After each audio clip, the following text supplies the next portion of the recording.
Сәлем достар, менің каналыма қош келдіңіздер. Қыстың салқын күндері жаныңыз бен тәніңізді жылытатын облепиховый чайдың рецептімен бөлісетін боламын. Үй жағдайында жасалуы өте оңай, біздің фаворит чайларымыздың бірі. Видеоны соңына дейін қараңыздар. Әр аптада жүктелетін жаңа видеолардан хабардар болып отыру үшін каналыма міндетті түрде жазылып қоюды ұмытпаңыз. Шай демдейтін чайникке 4-5 ас қасық мұздатылған облепиханы салып блендермен жақсылап еземін. Басында шанышқымен де езіп көрген болатын, бірақ олай облепиханың дәмі толық шықпайды, сондықтан блендер пайдаланғаныңыз абзал.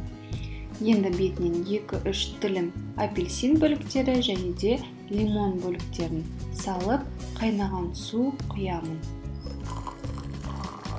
Біз кейде тек қана лимон мен облепихадан жасаймыз, ал үйде имбирь бар кезде міндетті түрде имбирь мен облепихадан да жасаймыз, олардың дәмі бір-бірімен өте үйлесімді. Қайнаған су құйғаннан кейін 10 минутқа қалдырып қоюға кеңес беремін, сонда апельсин, лимон барлығының дәмі жақсы шығуына солай мүмкіндік бересіз. Міне осылай менің ең сүйікті сусындарымның бірін бірге дайындадық. Шер алдында балмен ұсыныңыз. Солай бал да өзінің қасиетін жоғалтпайтын болады. Видеоны соңына дейін қараған болсаңыз, лайк басыңыз, достарыңызға жіберіңіз және де комментарийда өзіңіздің ең сүйікті сусыныңызбен бөлісіңіз. Маған ұнаса, міндетті түрде видеосын түсіріп каналыма салатын боламын.